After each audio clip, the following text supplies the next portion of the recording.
फागुन मास के कृष्ण पक्ष की चतुर्दशी तिथि के दिन कहा जाता है कि भगवान भोलेनाथ और माता पार्वती का विवाह जो है वो संपन्न हुआ।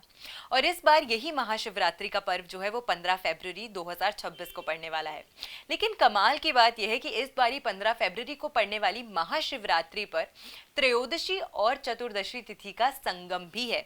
यानी कि 15 फरवरी को शाम को 5:05 तक त्रयोदशी तिथि रहने वाली है और उसके बाद 5:05 से चतुर्दशी तिथि जो है वो प्रारंभ हो जाएगी, शुरू हो जाएगी, जो कि 16 फरवरी तक रहने वाली है। और क्योंकि शिवरात्रि के पर्व में रात्रि की पूजा का, जागरण का और विशेष करके उपाय करे जाने का, 4 पहर की पूजा का विशेष महत्व माना जाता है, इसीलिए शिवरात्रि का पर्व इस साल आपको 15 फरवरी 2026 को ही मनाना है। इस बार शिवरात्रि के पर्व पर, महाशिवरात्रि के पर्व पर कुछ महासंयोग जो हैं वो बन रहे हैं। सबसे पहले इस दिन जो है वो वरयान योग रहने वाला है, जो कि विशेष करके शुक्र और कुबेर की ऊर्जा से मिश्रित एक ऊर्जा जो है वो लेकर आता है। योग जो है वो माना गया है जो कि आपकी लाइफ में मटीरियलिस्टिक गेन्स लेकर आता है, वेल्थ जो है वो एम्पलीफाई करता है, यानी कि धन संबंधित परेशानियों को दूर करने के लिए इस दिन बनने वाले योग संयोग जो है महाशिवरात्रि पर 15 फरवरी पर वो बहुत ही ज्यादा उत्तम और महत्वपूर्ण है। दूसरी चीज जो है, इस दिन के दौरान अगर हम बात करते हैं तो इस दिन सर्वार्थ सिद्ध योग भी बन रहा है, जो कि सभी चीजों को सिद्ध करने के लिए, सर्व अर्थ यानी कि आप जो भी कार्य करते हैं, जो भी काम शुरू करते हैं, उसमें आपको हर तरीके से आर्थिक, मानसिक, शारीरिक लाभ जो है वो प्राप्त होता है। तो ये योग जो है ये भी एक बहुत शुभ योग माना गया है। हाँ, इस दिन के दौरान व्यातिपात योग भी बन रहा है, जो कि एक अशुभ योग माना जाता है। लेकिन भोलेनाथ जो है वो तो स्वयं ही काल के देवता हैं, यानी कि काल भी जिससे भयभीत हो, काल भी जिसके सामने रुक ना पाए, वो स्वयं महाकाल हैं, वो भोलेनाथ हैं। तो ये पर्व जो है वो आपके जीवन से मानसिक, शारीरिक, धन संबंधित, आर्थिक कष्ट या समस्याएं जो भी आपके जीवन में है, चाहे वो विवाह संबंधित हो, चाहे वो आपके रिलेशनशिप संबंधित हो, उन सभी को दूर करने के लिए एक बहुत महत्वपूर्ण समय जो है वो माना गया है। मेहनत आप कितनी करते हैं, कितने सारे लोगों से आप मिलते हैं, अच्छे संपर्क बनाते हैं, अच्छा व्यवहार करते हैं, लेकिन उसके बावजूद भी जीवन में कभी ना कभी किसी चीज की कमी रह जाती है, असंतोष रहता है जीवन में कि आप जिस जगह पहुंचना चाहते हैं या आपकी जो मनोकामनाएं हैं वो पूरी नहीं हो पाती हैं। विवाह के योग्य हैं लेकिन विवाह के प्रस्ताव नहीं आते, लोगों के साथ आपकी अच्छी बातचीत है, आप दिखने में अच्छे हैं, आप बातचीत में अच्छे हैं, आपका व्यवहार अच्छा है, लेकिन अपने लिए एक आइडियलिस्टिक जीवन साथी जो है आप वो नहीं ढूंढ पाते हैं, जिसके कारण से कभी कभी आपका मनोबल भी जो कमजोर होता है, परिवार में भी कहीं ना कहीं जो परेशानियां है, या माता पिता को लगता है ऐसा कि क्यों उनके बच्चे के जब विवाह की बात आती है तो इतनी संघर्ष और परेशानियां जो है वो बनी रहती हैं। या फिर आप अपने आर्थिक जीवन में मेहनत बहुत करते हैं लेकिन उस मुकाम तक नहीं पहुंच पा रहे हैं जहां आप खुद को देखना चाहते हैं या जिसके लिए आप नियमित रूप से संघर्ष करते हैं। इसमें कई सारी चीजें इन्वॉल्व होती हैं, आपकी कुंडली, आपका प्रारब्ध, कई सारी ऐसी चीजें हैं जिसकी गणना जो है वो की जाती है एक व्यक्ति के जीवन को निर्धारित करने के लिए। लेकिन शिवरात्रि का समय, महाशिवरात्रि का पर्व एक ऐसा दिन होता है जिस दिन आपके जीवन में आ रहे सभी कष्ट, सभी परेशानियां, सभी दिक्कतें जो हैं वो समाप्त होती हैं और आपको आपके जीवन में स्व इच्छा अनुसार मन चाहा फल जो है वो प्राप्त होता है।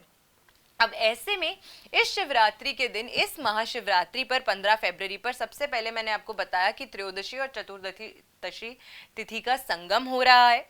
दूसरी चीज, इस दिन 3 योग बन रहे हैं और इस दिन चंद्रमा जो है वो 2 नक्षत्रों में गोचर करने वाला है। उत्तराषाढ़ा नक्षत्र जो स्वयं सूर्य का नक्षत्र माना गया है, और साथ के साथ में श्रवण नक्षत्र जो कि स्व चंद्रमा का ही नक्षत्र माना गया है, यानी कि राजा और रानी का भी कॉम्बिनेशन इस दिन हो रहा है। तो ये जो दिन माना गया है महाशिवरात्रि का इस वर्ष 2026 में, आपके जीवन के लिए एक बहुत महत्वपूर्ण समय जो है वो साबित होने वाला है। अब इन सभी योग संयोग की हमने बात करी, लेकिन शिवरात्रि के समय 2 चीजों का बहुत महत्व है। एक 4 पहर की पूजा का जो कि संध्या काल से प्रारंभ होती है, और दूसरा प्रदोष काल का। चार पहर की पूजा क्योंकि आज के समय में काफी सारे लोगों के लिए करना मुश्किल होती है, तो प्रदोष काल का समय भी हम आपको बताएंगे।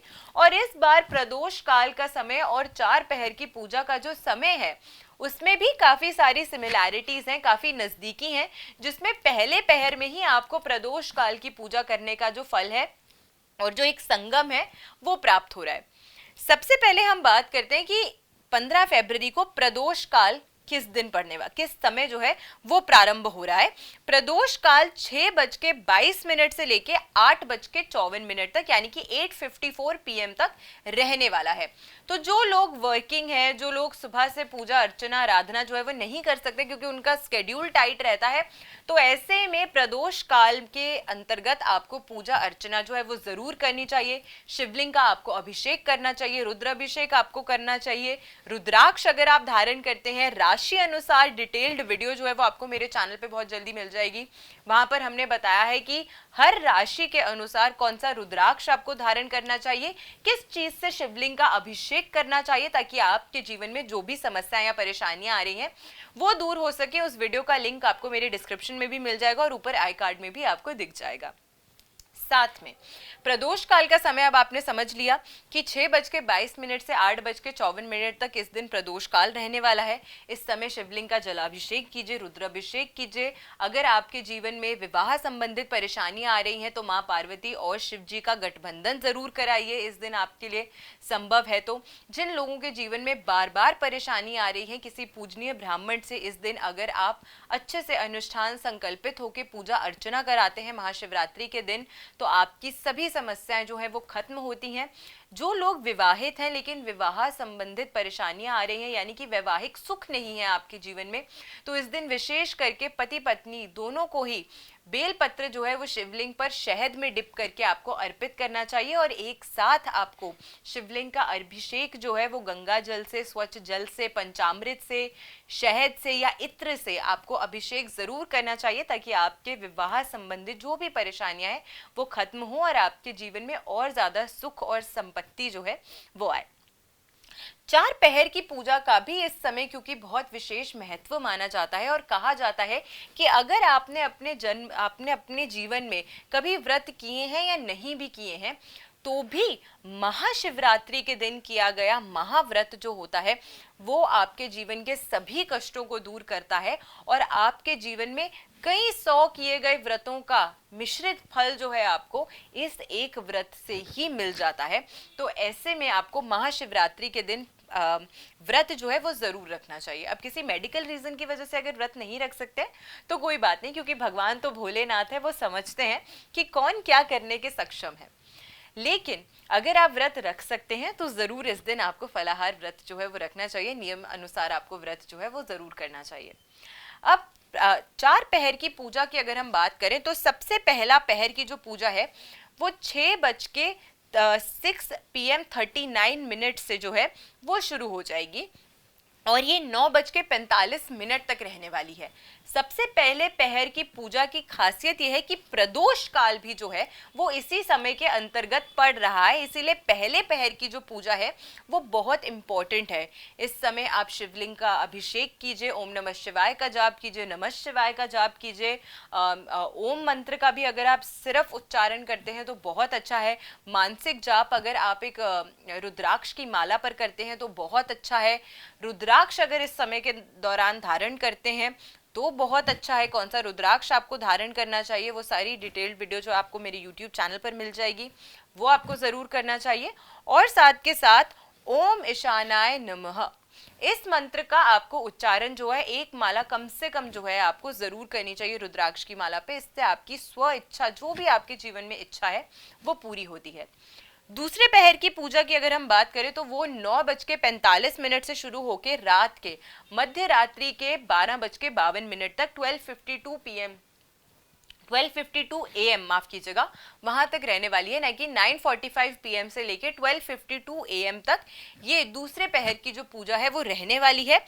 इस समय के दौरान ह्रीम अघोराय नमः जिन लोगों के जीवन में नेगेटिव इफेक्ट्स बहुत ज्यादा होते हैं, आपको लगता है आपके जीवन में तंत्र बाधाएं हैं, आपको लगता है आपके जीवन में लोग जो हैं वो आपसे ईर्ष्या करते हैं, आपके कार्य पूरे नहीं होते हैं, बार बार नजर लग जाती है, स्वास्थ्य संबंधित परेशानी रहती है, नेगेटिव इफेक्ट्स आपके जीवन में हमेशा बने रहते हैं, उनके लिए इस पहर में की गई पूजा और साथ के साथ शिवलिंग का भस्म से अभिषेक करके अगर आप इस मंत्र का जाप करते हैं तो बहुत विशेष लाभ जो है आपको मिलता है।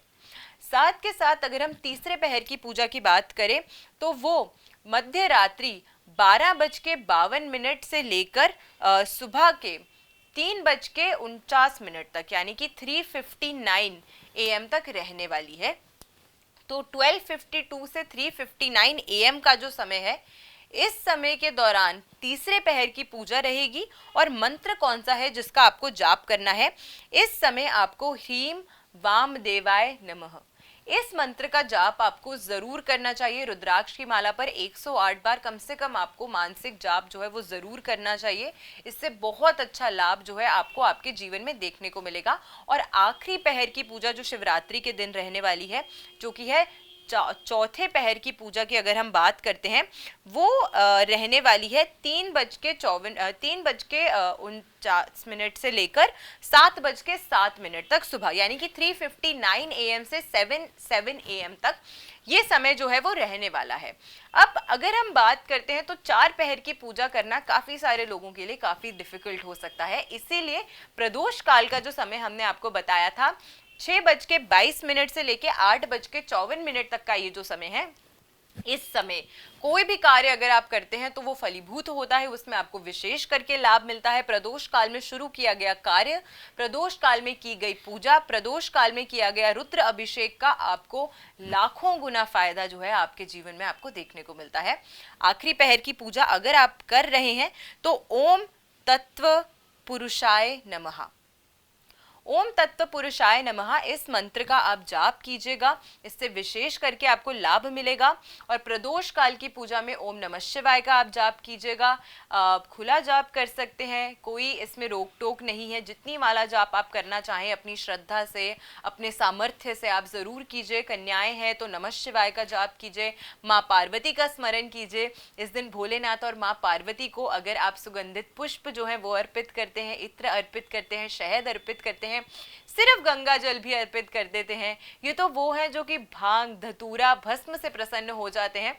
तो आपकी चढ़ाई गई जो भी सामग्री है आपके सामर्थ्य अनुसार, सभी चीजों को भगवान भोलेनाथ जो है वो खुले दिल से एक्सेप्ट करते हैं। तो अपने सामर्थ्य अनुसार इस दिन जितनी भी आपसे पूजा हो सके जरूर कीजिएगा। ज़्यादा से ज़्यादा लोगों तक आज की जो वीडियो है वो शेयर कीजिएगा, ताकि वो भी जान सके कि इस दिन क्या शुभ मुहूर्त बन रहे हैं और किस तरीके से पूजा करके महाशिवरात्रि के दिन वो अपनी सारी इच्छाओं की पूर्ति करवा सकते हैं और भोलेनाथ और माँ पार्वती को प्रसन्न कर सकते हैं। नमस्कार, जय माता दी, ओम नमः शिवाय।